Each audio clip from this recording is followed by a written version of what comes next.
Caná, Caballo de Troya 9, una publicación incompleta en la que parte del diario del mayor de la USAP se retiró. Una interrupción que viene a completarse con Caballo de Troya 12, Belén.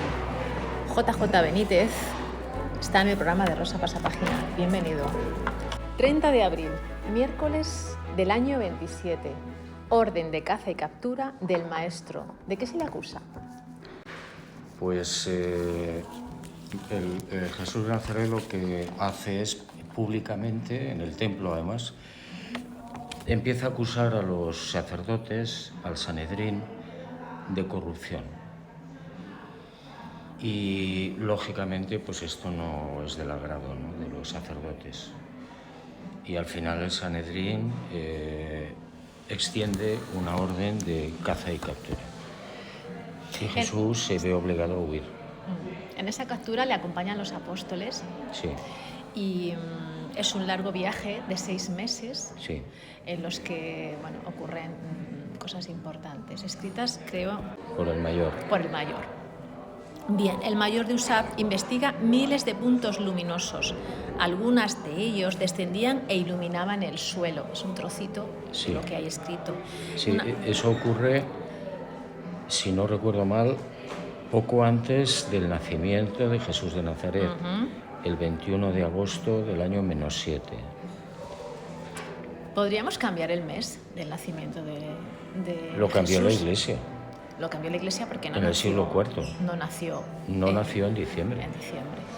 La Iglesia lo cambia porque había una fiesta pagana muy antigua, se celebraba a partir del 21 de diciembre, el alargamiento de los días, donde la gente iba a los templos, se intercambiaban regalos, se agradecía el alargamiento de los días, el sol invicto o la victoria del sol, ¿no? Y la Iglesia lo que hace es, sin encomendarse a nadie, cambia esa fiesta muy antigua por el nacimiento de Jesús el 25 de diciembre, pero es falso.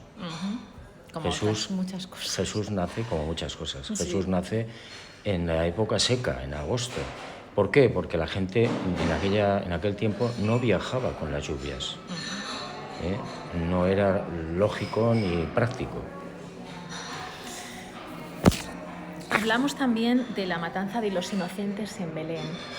Ese ajusticiamiento, voy a decir, para esos pobres niños recién nacidos.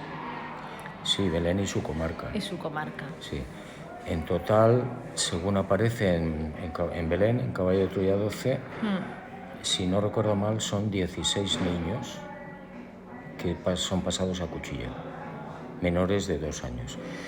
Y bueno, hay todo un relato de la historia de cómo llega la Guardia Gala al servicio de Herodes el Grande y busca a los niños. Alguien ha dado un chivatazo y les ha dado tiempo a esconder a los niños en cuevas.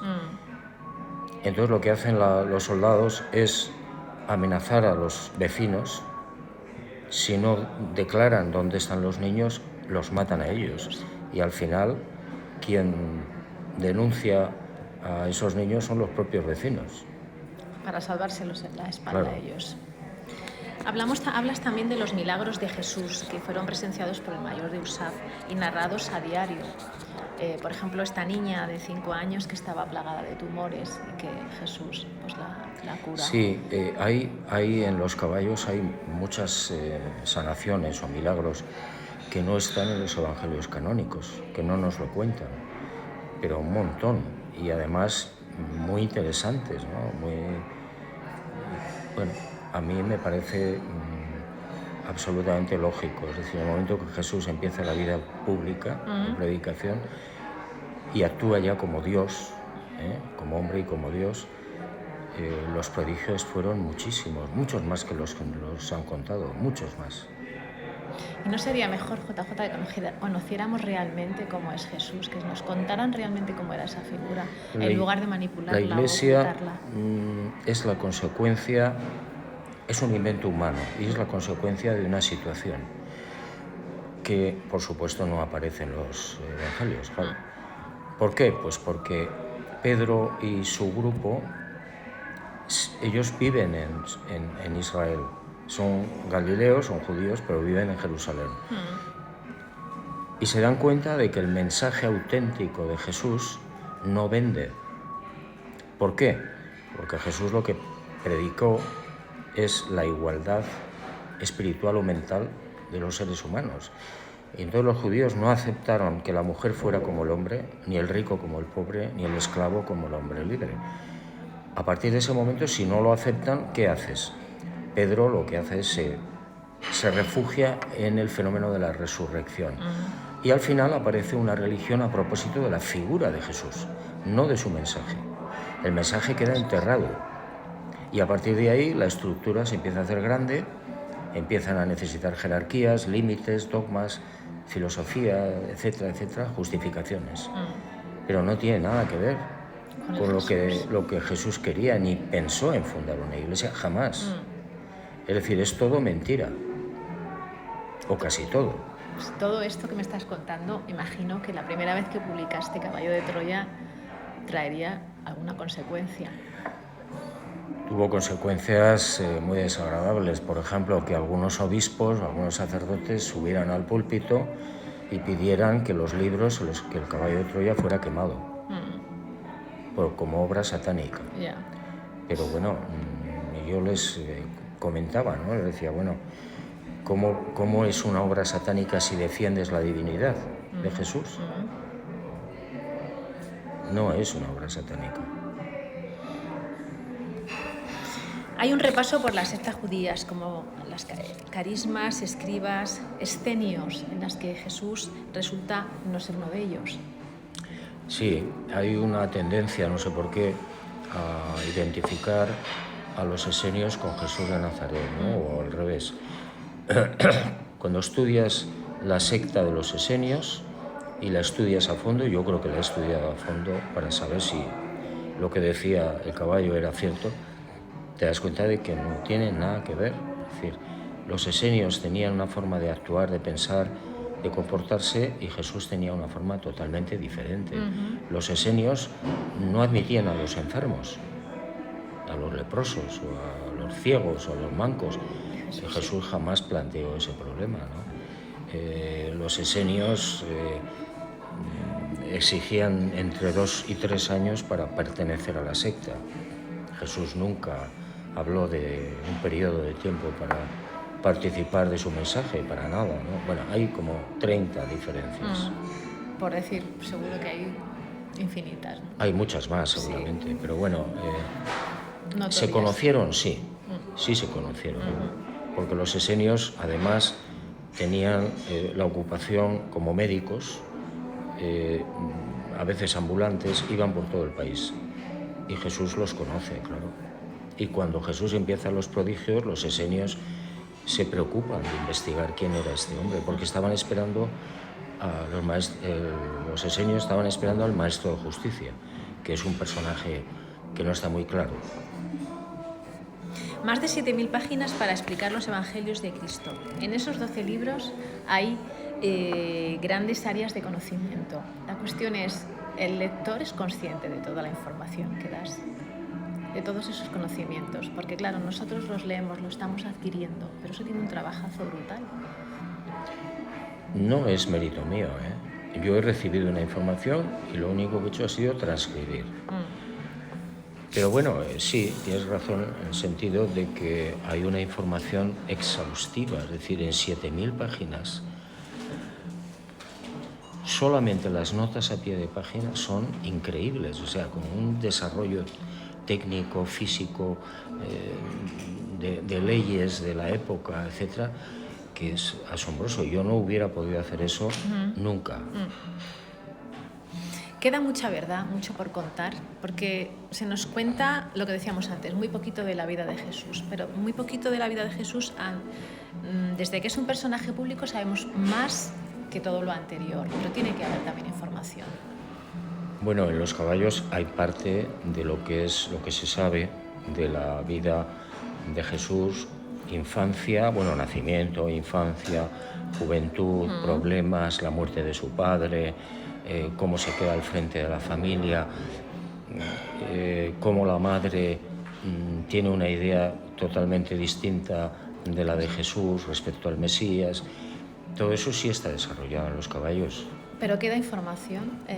No, que yo sepa, yo no tengo más. No tienes más información. ¿Muestras? Bueno, tengo una información que no forma parte de los caballos, que es sobre la vida de Jesús antes de la vida pública. A eso me refería, antes de la vida pública. Sí, yo tengo una información que no sé si la voy a publicar, te lo digo sinceramente. En estos momentos no estoy en condiciones de saber si se va a publicar o no, no lo sé. Muestras un Jesús más humano. Hablábamos de milagros, de la vida y de la muerte, de ese no sé si esa puerta que se abre o ese sitio a donde de repente apareces después de la muerte, ¿no? Esa especie de cambio de vida o de volver a la misma. Sí, bueno, en los caballos se repite con mucha frecuencia qué hay después de la muerte, qué es la muerte. Y bueno, en Belén, yo recuerdo que hay una anécdota. Están en un pueblico y entonces la mujer, la esposa que le atiende con el Señor, tiene miedo a morir, es mayor. Y Jesús se levanta, se va a la puerta de la casa y le pide a la señora que abra la puerta.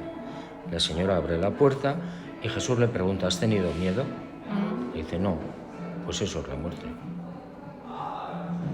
Y luego empiezas una vida increíble. Publicas prácticamente un libro al año. Sí, la editorial no quiere publicar 2. Pero sé que tienes muchos esperando, pero ¿qué te mueve a escribir tanto? La información. Yo fui educado como periodista, trabajé como periodista y lo que sí aprendí del oficio y del trabajo es que si consigues información, no es tuya. Es de la opinión pública, la tienes que publicar si consideras que la información es interesante, ¿no? O útil. Y bueno, eso es lo que hago. Si yo consigo información, la que sea, y entiendo que es útil, mi obligación es publicarla y compartirla. No debo quedarme nada. ¿Qué pozo te queda de estos 12 caballos de Troya? Hombre, cambiaron mi forma de pensar, ¿no?